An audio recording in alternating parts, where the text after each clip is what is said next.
না বোঝার ভান করে তারা নির্বাচনে জয়লাভ করার জন্য বিভিন্ন প্রলোভন আমাদেরকে দেখিয়েছে। আপনারা জানেন নির্বাচনের আগে বর্তমান সরকার 31 দফা দাবি দিয়েছিলেন। সে 31 দফার একটি দফাতে বলেছে বয়সের ক্ষেত্রে উন্মুক্ত করার ব্যবস্থা করা হবে অথবা ক্ষেত্র বিশেষে 40 করা যেতে পারে।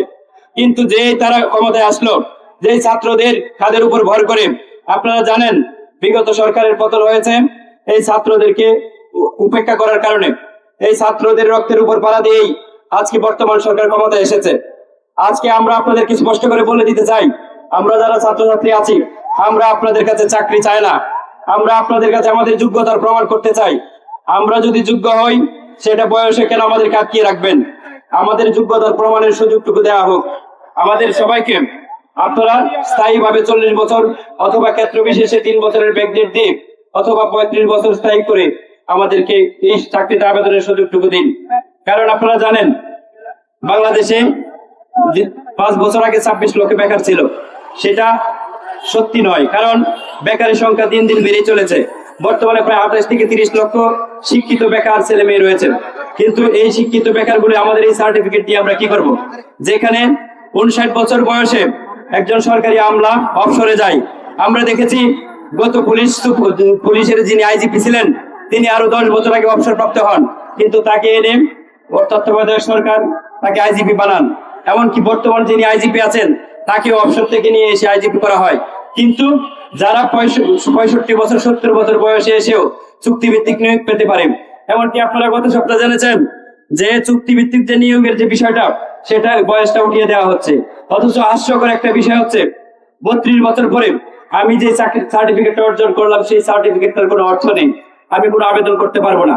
আপনারা তাও জানেন বাংলাদেশে আমরা দেখেছি গত তত্ত্বাবধায়ক সরকারের যিনি প্রধান উপদেষ্টা ছিলেন মাননীয় প্রধান উপদেষ্টা প্রফেসর ডক্টর মোহাম্মদ ইউনূস 86 বছর বয়সে যদি উনি রাষ্ট্র চালাতে পারেন, উনি যদি সচ্ছল হতে পারেন, সক্ষম হতে পারেন, সুস্থ মস্তিষ্কের হতে পারেন, আমার এই শিক্ষিত ভাই ও বোনেরা কেন 32 বছর বয়সে রাষ্ট্র চালানোর জন্য রাষ্ট্রীয় কাজে অংশগ্রহণ করার জন্য তারা অক্ষম হয়ে যাবে, কেন অযোগ্য হয়ে যাবে? আমি প্রশ্ন রাখলাম বাংলাদেশের নীতি নির্ধারকদের উপর, প্রশ্ন রাখলাম সরকারের উপর। মাননীয় প্রধানমন্ত্রী জনাব তারেক রহমান তিনি দীর্ঘদিন বিদেশে ছিলেন, তিনি সুদূর ইংল্যান্ডের রাষ্ট্র ব্যবস্থা সম্পর্কে দক্ষতা অর্জন করেছেন। তিনি জানেন সেখানকার রাষ্ট্রীয় ব্যবস্থায় সরকারি চাকরিতে আবেদনের বয়স কত আছে। সেখানে আপনারা দেখবেন 40, কিছু কিছু স্টেটে আছে 45 পর্যন্ত আছে। তাহলে আমরা কেন সেখানে পিছিয়ে থাকবো? এমনকি সমগ্র বিশ্ব যেখানে আছে, হ্যালো, হ্যাঁ, এখানে আমরা দেখছি যে 32 বছর পরে আমার সার্টিফিকেটটাকে বাতিল করা হচ্ছে। যেখানে আমরা বিভিন্ন ক্ষেত্রে দেখতে পারি যে চুক্তিভিত্তিক পর্যটন বোর্ডের চেয়ারম্যান, চট্টগ্রাম নগর উন্নয়ন কর্পোরেশনের চেয়ারম্যান, বাংলাদেশ উন্নয়ন কর্তৃপক্ষের চেয়ারম্যান, সবাইকে চুক্তিভিত্তিক নিয়োগ দেওয়া হয়।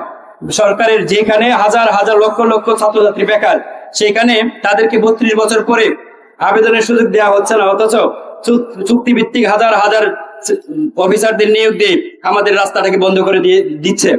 এজন্য আমি মাননীয় প্রধানমন্ত্রী সহ মাননীয় প্রধানমন্ত্রী, স্থানীয় সরকার মন্ত্রী এবং জনপ্রশাসন মন্ত্রীর কাছে আমি আবেদন জানাচ্ছি, সরকারি চাকরিতে আপনারা যদি মনে করেন যে বয়স উন্মুক্ত করার প্রয়োজন সেটা করতে পারেন, অন্যথায় আমাদেরকে 3 বছরের ব্যাকডেট দিয়ে সকল ছাত্রছাত্রীদেরকে চাকরিতে আবেদনের সুযোগটুকু দিয়ে যোগ্যতা প্রমাণের সুযোগটুকু দিবেন, এই প্রত্যাশা আমি রাখি সরকারের কাছে।